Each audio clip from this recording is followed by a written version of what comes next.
Sobat Cuan, tahun ini Google, Microsoft, dan Amazon lagi rebutan satu hal, yaitu adalah listrik. Nah, di balik fenomena ini, ada saham-saham yang sebenarnya layak banget buat dipantau investor. Penasaran apa aja? Prepare your notes and watch this.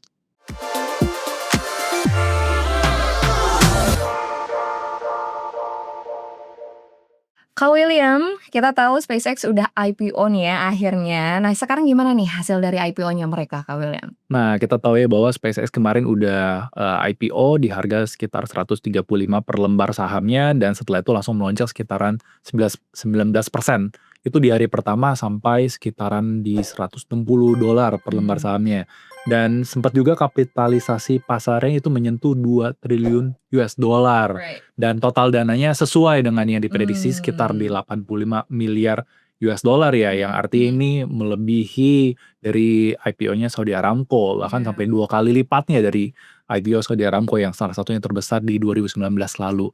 Dan dengan ini, Elon Musk resmi jadi triliuner pertama di dunia. Nah, kalau kita dengar triliuner tuh kayaknya gila banget gitu ya, duitnya banyak banget gitu ya Kak William. Tapi sebenarnya aku agak skeptis dikit, apakah sebenarnya ini berarti Elon Musk itu benar-benar punya uang cash 1 triliun US dollars? Ya, correct. Kita jangan pernah terkecoh dan kita jangan sampai salah mengartikannya juga ya, karena Mmm. banyak banget yang salah paham soal ini. Karena posisi Elon Musk sehari setelah IPO sama persis dengan Mmm. sehari sebelum dia IPO.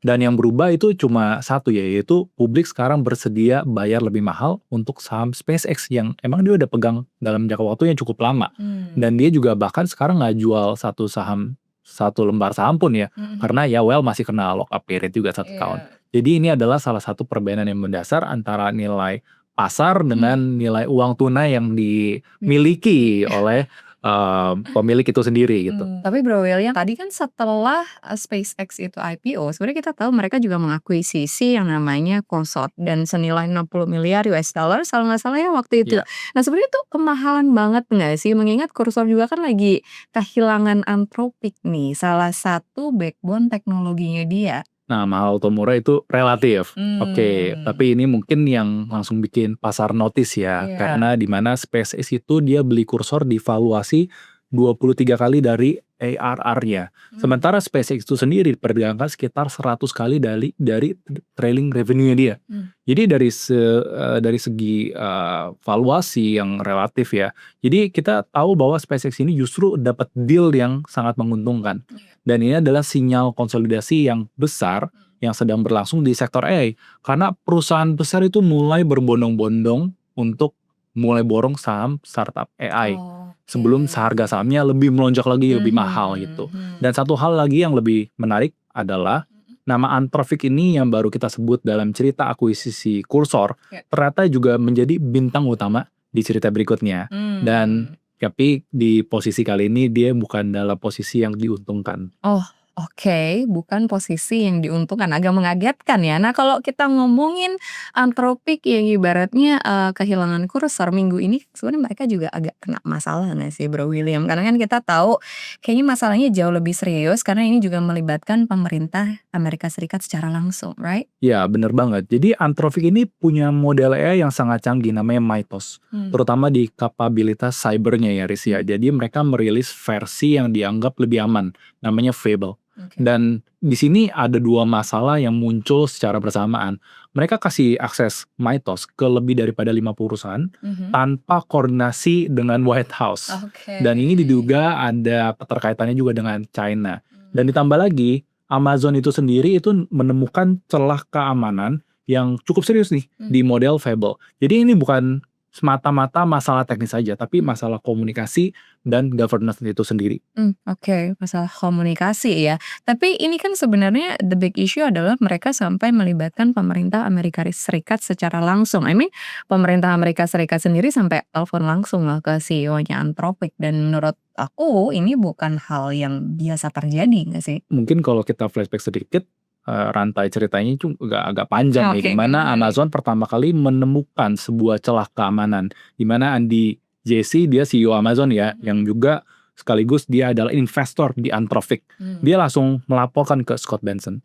Scott Bessent kita tahu bahwa dia adalah US Secretary of Treasury, ya kan? Dan di situ Menteri Perdagangan AS yaitu Howard Lutnick dia langsung kirim surat resmi ke Dario Amodei yang diminta sederhana, ya udah tolong tarik dulu modelnya dan coba diperbaiki dulu. Tapi Dario ini dia langsung membalas dengan argumen bahwa masalahnya tidak terlalu serius. Dan hasilnya malah yang Fable 5 dan Mythos 5 ini ditarik dari seluruh dunia. Termasuk yang dari warga Amerika itu sendiri, Riz. Jadi warga Amerika Serikat sendiri udah nggak bisa pakai ya ibaratnya gitu ya. Yeah. Nah sebenarnya ada perspektif yang sedikit berbeda nih dari aku pribadi nih Bro William. Kalau sebenarnya tadi kita mungkin melihat dari sisi mungkin komunikasinya aja nih yang agak ngeblunder ibaratnya gitu ya. Tapi menurut perspektifku ini sebenarnya kita menemukan kalau regulasi AI itu sebenarnya bisa seagresif itu loh. Sampai mereka bisa menyerang siapa saja termasuk bahkan perusahaan yang udah canggih sekalipun. Karena tadi kita bahas sekelas Anthropic loh ini. Yes, dan mungkin ini yang jadi plot twistnya juga ya. Dimana gue justru setuju bahwa regulasi itu harus makin ketat. Tapi kita beda kesimpulan soal siapa yang kena dampaknya ini. Karena setiap model itu harus melewati sebuah persetujuan penyedia cloud besar seperti Amazon, Microsoft, dan Google. Dan dengan cara seperti ini mereka otomatis jadi gatekeeper di seluruh industri ini gitu. Dan margin mereka ujungnya pasti akan jadi makin tebal. Jadi regulasi yang ketat justru menurut aku nih Riz, itu justru menguntungkan buat pemain besar secara struktural. Dan satu hal yang perlu kita catat juga di mana Microsoft dan Amazon yang tadi baru kita sebut ya sebagai gatekeeper di regulasi AI di kondisi sekarang ini juga akan muncul di cerita berikutnya dengan sudut pandang yang agak lebih panjang lagi dan lebih berbeda. Dan kali ini bukan soal software dan regulasi, tapi soal sesuatu yang jauh lebih fisik, yaitu tentang mesin, chip, dan data center yang jadi tulang punggung dari revolusi AI. Tapi kan kalau nggak salah kita juga sebenarnya udah dapat sinyal-sinyal nih ya. Contohnya aja dari sisi geopolitik, kita tahu kan sekarang Amerika dan Iran itu sebenarnya udah mulai menandatangani yang namanya nota kesepahaman di Jenewa nih. Setelah berbulan-bulan kita tahu lah ada konflik yang begitu tegang dan tidak ada akhirnya gitu ya. Nah sekarang mungkin aku harus jujur dari perspektif aku kurang optimis gitu ya sama hal ini gitu. Karena kan ini sifatnya masih berupa MOU, belum beneran perjanjian yang ibaratnya sifatnya final gitu. Concern ini buat aku sih valid ya. Dan ini pasar juga udah merespon positif, tapi bukan tanpa alasan juga nih. Karena kesepakatan ini tuh mencakup pembukaan kembali Selat Hormuz yang adalah jalur vital untuk 20% dari pasokan minyak dunia. Dan setelah itu Iran juga berkomitmen untuk menghentikan program nuklirnya plus gencatan senjata di seluruh front. Dan yang terakhir adalah sanksi Iran dicabut serta danai rekonstruksi 300 miliar dari negara-negara Teluk. Nah, ini resiko besar yang saya rasa tidak jadi mereda sekaligus ya. Tapi Bro William kan kita tahu juga kalau sebenarnya tuh Israel belum tanda tangan dan program rudal yang ada di Iran juga belum dibahas kan dan detailnya masih harus dinegosiasikan lagi lah di sekitar 60 hari ke depan. Nah, menurutku pribadi ini sebenarnya bukan sebuah resolusi tapi lebih ke titik awal sebuah negosiasi nggak sih? Betul. Dan di sini aku juga nggak mau terlalu overclaim ya. Dan ini mungkin bukan waktunya kita buat euforia yang berlebihan juga. Walaupun harga minyak sudah terkoreksi luar biasa, tapi kita harus lebih realistis juga kita melihat di market ya. Dan yang menarik dari cerita Iran ini bukan hanya soal minyak yang turun. Ironisnya adalah meredanya ketegangan yang di Timur Tengah ini justru mempercepat permintaan satu komoditas energi lain yang pastinya nggak bisa turun, yaitu adalah listrik. Nah, Kak William, kalau ngomongin listrik, pertanyaannya kan tadi sebenarnya ini narasi yang kita bahas di awal nih. Kenapa kok sekelas Google, Microsoft, Amazon itu sampai harus rebutan listrik? Oke, jadi jawabannya di sini, yaitu generative AI butuh listrik yang luar biasa besar dan dalam jumlah yang mungkin belum pernah ada sebelumnya. Sebagai perspektif aja ya, satu pelatihan model AI frontier yang tunggal, yang single, itu bisa mengkonsumsi listrik setara dengan kota kecil yang mungkin konsumsinya berbulan-bulan gitu.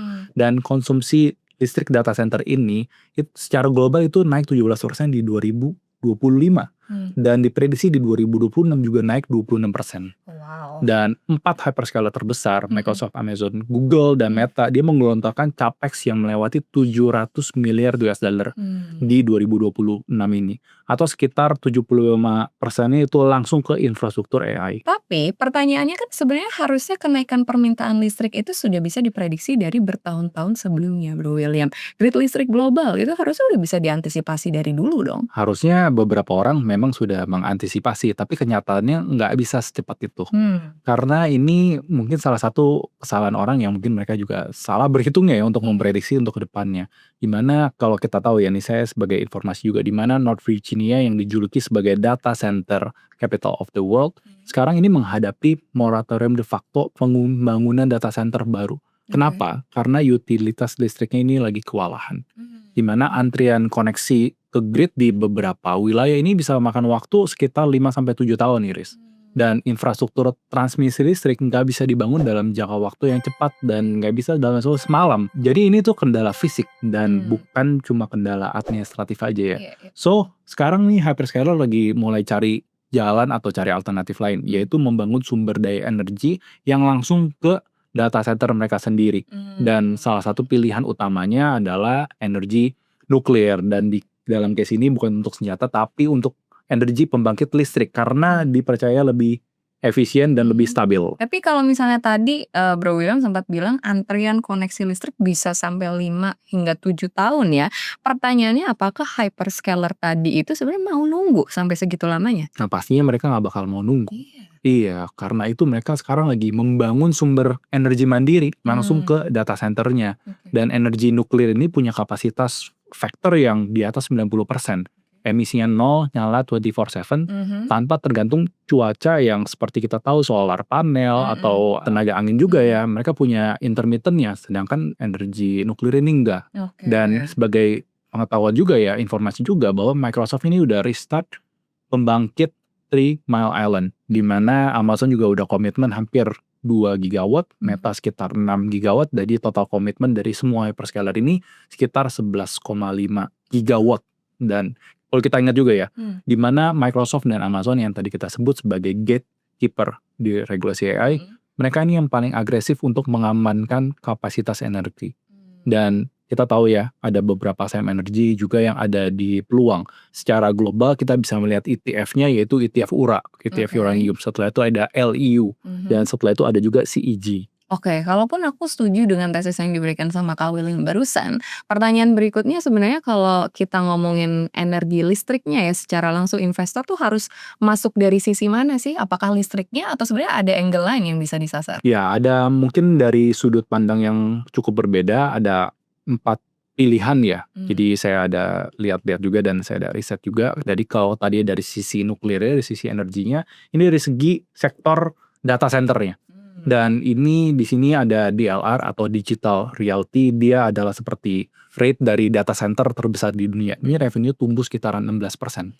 Dan setelah itu yang kedua ada Equinix, kodenya EQIX. Dan ini adalah tulang punggung dari interkoneksi global ya. Dan di mana Equinix ini punya EBITDA marginnya itu rekor sampai menembus di 51% EBITDA marginnya. Setelah itu yang ketiga ada Iron Mountain, dan di sini data centernya, segmen data center ya, dia tumbuh sekitar 40%-an dari tahun ke tahunnya, year on year. Setelah itu yang keempat ada Vertiv, kodenya VRT, dan ini adalah emiten yang bikin komponen yang critical gitu di data center itu sendiri. Dengan backlog pesanan, teman-teman bisa cari juga ya, jadi beberapa newsnya itu sekitaran 15 miliar US dollar. Wow, that's a big number ya. Tapi VRT sendiri kan udah naik 42% nih Bro William.